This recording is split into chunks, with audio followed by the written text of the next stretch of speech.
This is a non-profit film created by a Spider-Man fan with $110,000. A love letter to Peter, a gift for all Spider-Man fans. On an ordinary workday in New York, Peter is swinging between skyscrapers. He intercepts a criminal's car and confronts the villain. Thrill. Peter doesn't spend too much time on the villain. He quickly defeats him because he has a date with his girlfriend at 8 p.m. Peter rushes to the Cobble Hill Theater, but the movie has already ended. He sees Gwen, who is not pleased, and his friend who is enjoying the situation. Peter lies and says his motorcycle had a breakdown, which is why he's late. This isn't the first time he's been late, and Gwen has gotten used to it. She just wants to go home and rest. Peter didn't know what to do, and his good friend Harry stopped Gwen, convinced the other person to go to dinner together. The atmosphere gradually eased as they chatted and laughed, and Peter has one more thing to do. He is going to propose to Gwen. After Harry and Mary Jane left, Peter mustered up the courage to stop Gwen. He took out the ring and held it in his palm. The words came to his lips, but he didn't have the courage to say them out.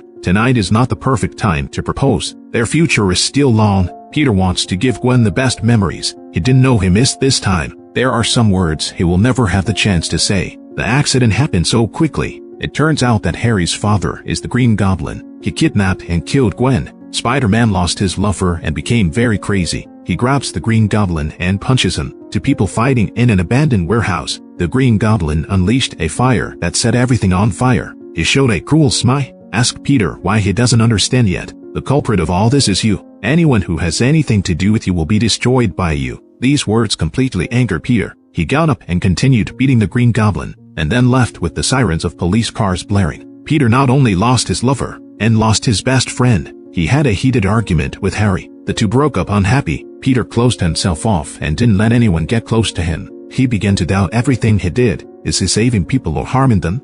Just when Peter was in a bad mood, Mary Jane found him, trying to comfort Peter, wanting the other person to get over their sadness and self-loathing. But Peter thinks Mary Jane doesn't care about Gwen's death and take all his anger out on her. Peter accuses Mary Jane of being a cold-blooded person, never care about others. Mary Jane was very hurt, turned around and want to leave, but she still chose to come back. Delivered a letter to Peter. The letter is from a boy suffering from cancer. He wanted to see Spider-Man one last time before he died. Peter is not sure whether to see the other party. He has no confidence as a hero. Appearing before a dying child, Peter dreams about Gwen's death every night. He thought he had killed the other party, and the curse of the Green Goblin lingers in his ears all day long. Everyone you love eventually disappears. Peter was stuck in the mud and lost all direction. He stayed home all night watching old tapes. He misses Gwen's smile, missing Gwen's warm hands. The video finished playing in the blink of an eye. The boy's letter is still on the table. Peter couldn't help but wonder, am I qualified to be everyone's hero?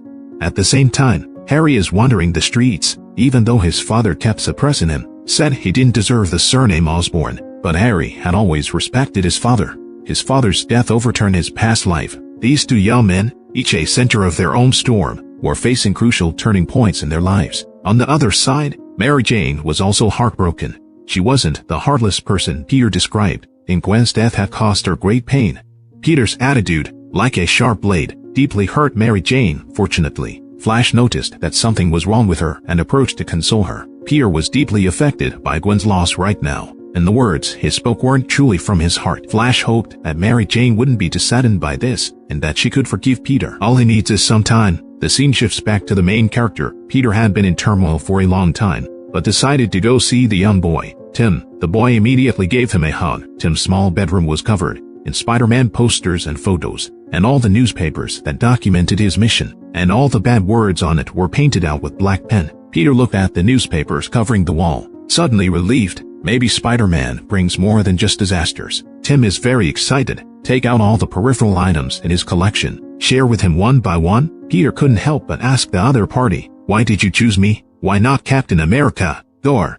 Instead, he chose Spider-Man. Peter found the answer himself before the boy could say anything. Tim has a painting hanging on the wall. The little boy above is wearing a spider suit. Tim said it was a school assignment. The teacher asked him to draw his favorite hero, but Tim doesn't know what Spider-Man looks like, so he painted his own face. The answer lies in this painting, because underneath the spider mask can be anyone, so everyone likes him. He likes the person in his imagination. At this time, Tim suddenly asked, what happened to the girl hanging on the bridge?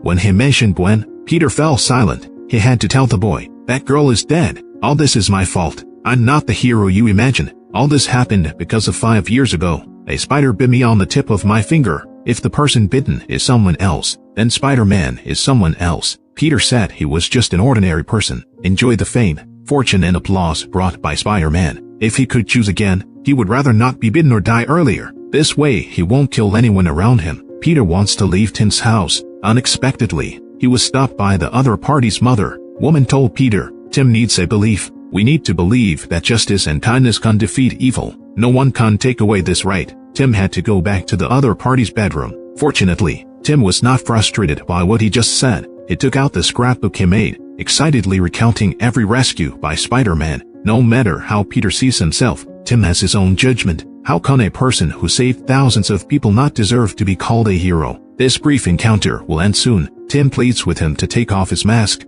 Peter hesitated for a while and chose to believe the other person. He pulled off the mask on his face, revealing a young, familiar face. Little boy recognizes him as Daily Bugle photographer, and was not disappointed. He chose to hold the big brother in front of him tightly. Peter told Tim, I can predict the future. Don't know what will happen next, but you are brave, braver than I've ever been. It was you who woke me up.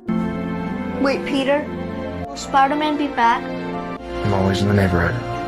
If he had come to see Tim once, Peter's answer must be different. After Gwen's death, he wants to give up on Spider-Man completely. He felt he could no longer save anyone else. Talking to Tim made Peter realize it's so selfish to do this. He is a hero in the hearts of countless children. There are many people like Tim. They need to believe that heroes still exist. Justice will eventually defeat evil. So Peter has to keep being Spider-Man, not because he wants to do it, but because he has to do it. With greater ability comes greater responsibility. This is a simple message from Uncle Ben to Peter. It is also the most essential core of superheroes. At the same time, Mary Jane found Harry in the cemetery. She took the other person back to the car to talk. Mary Jane asked Harry if he remembered that July, a hot rainy night, for people traveling together for the first time. They are waiting for a fireworks display, but because of the rain, no one knows whether the event will continue. On that day, Peter and Gwen went on their first date. The two of them shared a small umbrella. The two of them clinged to each other. They waited for a long time but didn't see the fireworks coming. Everyone can't help but want to give up.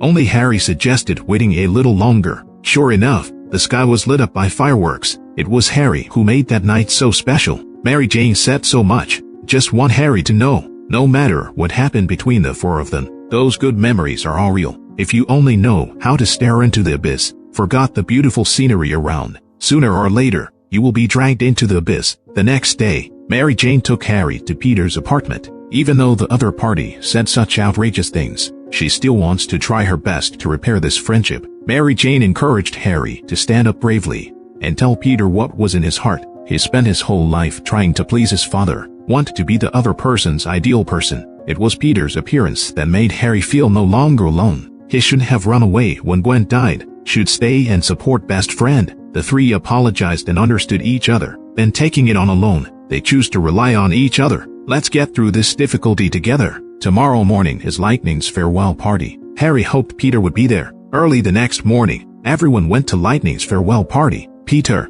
the tardiness king, is still late? He hurriedly crossed the road. He saw Mary Jane and others through the restaurant glass. It's rare to see a smile on everyone's face. Peter felt very relieved. Just when he was about to push the door open and go in, a siren sounded not far away. Peter glanced at his friends in the restaurant, turn around and run in the direction of the police siren. He takes off his coat to reveal his spider suit, once again shuttle between high-rise buildings. Only this time Peter's faith no longer wavered. The video ends here. Spider-Man has always been the most popular IP in the entire Marvel series. This fan work, there is no grand narrative and exquisite action scenes. It focuses on showing us who Peter Parker really is beneath the mask. The most painful thing about becoming Spider-Man for Peter, it means losing lovers and relatives one after another. First, Uncle Ben's death. Peter takes revenge on his boss because he refuses to pay him wages. A robber escapes. As a result, it indirectly led to the death of Uncle Ben. Letting one bad guy go is equivalent to killing 8,000 good people. And among these 1,000 people,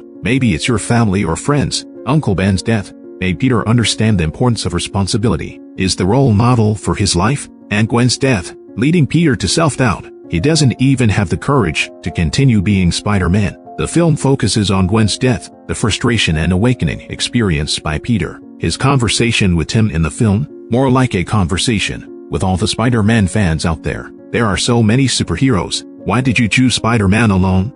It's not just that there are 1,000 Spider-Mans in 1,000 people's hearts, also because Peter is a rare civilian hero. Like real good neighbors, his fatigue, suffering, and timidity are all a person of flesh and blood. Tim's admiration for Spider-Man wakes Peter up, let him reconcile with himself. So this movie is called Lotus. It means that heroes grow through pain and loss, blooming in swamps and mud. The one who saves the world is a hero. Those who save themselves are also heroes.